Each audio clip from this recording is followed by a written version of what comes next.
Rome didn't conquer the world by accident. It conquered it with stone, with engineering, with sheer, unrelenting ambition. And 2,000 years later, that stone is still standing.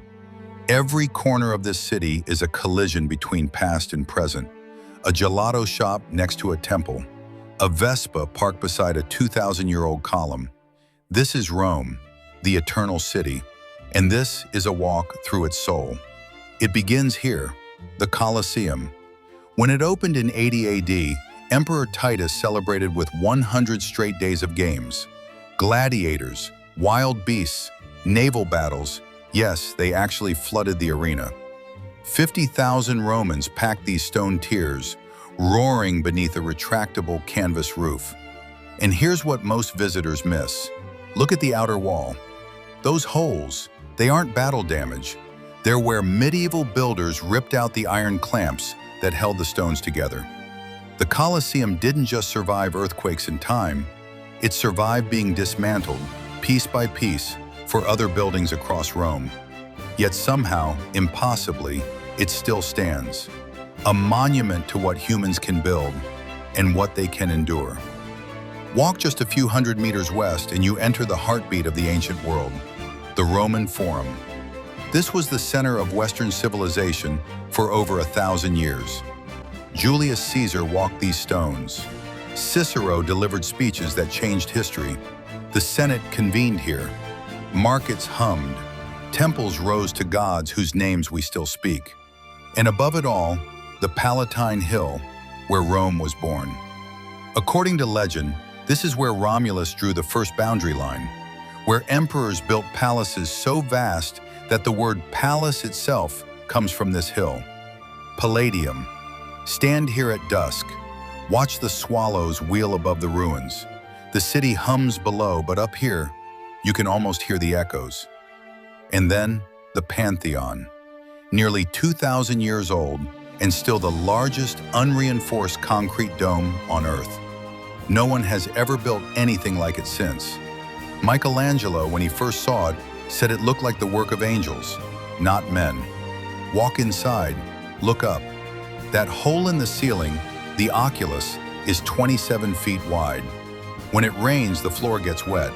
The Romans built an invisible drainage system into the marble. They thought of everything. The Pantheon is not a ruin. It's a living church. Mass is still held here. Light still pours through that ancient opening the same way it did when Hadrian stood here in 126 AD. Time in this place feels irrelevant. From the ancient to the Baroque. The Trevi Fountain. This is not a fountain. This is a theatrical performance carved in stone. Oceanus, the sea god, bursts from the center, flanked by tritons and wild horses. One calm, one chaotic. The water thunders. The marble glows. And here's something few people know. The fountain marks the end of an ancient aqueduct, the Aqua Virgo, built in 19 BC. That's right, the water you're looking at still flows through the same channel that quenched Rome's thirst 2,000 years ago. Throw a coin over your left shoulder, they say, and you'll return to Rome. Roughly 3,000 euros are tossed into this fountain every single day. The city collects it, donates it to charity. Even the wishes here are practical. Climb now. 135 steps rise from the Piazza di Spagna to the Trinità dei Monti church above. The Spanish Steps, built in the 1720s with French money, named after the Spanish embassy at the base, Rome in a single landmark. 3 nations, 1 staircase. At the bottom sits the Barcaccia Fountain, a sinking boat carved by Pietro Bernini and his son, the great Gian Lorenzo. Legend says a boat washed up here during a flood of the Tiber, and the father-son team immortalized it in stone. In spring, the steps are dressed in azaleas. In summer, tourists and Romans alike claim a step and watch the city move below. Sit, breathe. This is the Rome of Fellini, of Audrey Hepburn, of endless afternoon light. A short walk west brings you to Piazza Navona, Rome's living room. The shape of this piazza is no accident. It follows the exact footprint of the Stadium of Domitian. an ancient racetrack where 30,000 Romans gathered to watch athletic games. The buildings around you sit on the original seating tiers. In the center, Bernini's Fountain of the Four Rivers, a masterpiece of Baroque drama. Four river gods representing the Nile, the Ganges, the Danube, and the Rio de la Plata. An Egyptian obelisk rises above them all. Every figure is in motion, twisting, reaching, alive. Bernini's rival, Borromini, designed the church facing the fountain. Legend says one of the statues shields its eyes from the church, Bernini's final jab at his competition. Probably a myth, but in Rome, the myths are half the truth.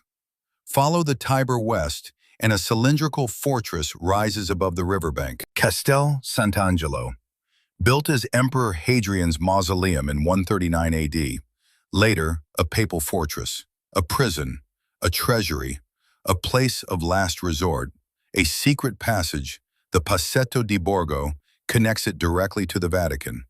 Popes fled here when Rome was under siege. The bridge leading to it is lined with 10 angels carved by Bernini's students, each holding an instrument of the Passion. It's one of the most photogenic walks in Rome, especially at sunset, when the stone glows gold and the river moves slow below. From the rooftop terrace, the entire city spreads before you. St. Peter's Dome, the hills, the rooftops, Rome in all its layered glory. And then, the Vatican, the smallest country in the world, 110 acres. But within these walls stands the largest church ever built, St. Peter's Basilica. Step inside and the scale defies comprehension. The baldacchino, Bernini's bronze canopy over the papal altar, rises 95 feet. That's taller than an 8-story building, and it barely reaches the middle of the nave. The dome above, designed by Michelangelo, soars 448 feet into the Roman sky. Michelangelo was 71 years old when he took over the dome's construction. He worked on it for the last 18 years of his life. He never lived to see it finished, but he left something behind that will outlast all of us. Cross the Tiber once more, and you enter Trastevere. This is not monumental Rome. This is Rome at a human scale. Narrow cobblestone streets, buildings draped in ivy, the smell of fresh pasta and wood-fired bread drifting from open doorways. Trastevere means across the Tiber, and for centuries this was the working-class neighborhood, separate, distinct, proudly itself. Even today, the Trasteverini claim a certain independence. Ask them where they're from. They don't say Rome, they say Trastevere. Come here in the evening. Find a small trattoria. Order cacio e pepe and a glass of red wine. Watch the neighborhood come alive as the sun drops. This is the Rome Romans keep for themselves. Rome doesn't give up its secrets easily. Every visit peels back another layer. Beneath the modern city lies the Renaissance. Beneath the Renaissance, the medieval. Beneath that, the ancient. And beneath even that, silence waiting to be uncovered. They call it the Eternal City, not because it lasts forever, but because it makes you want to return forever.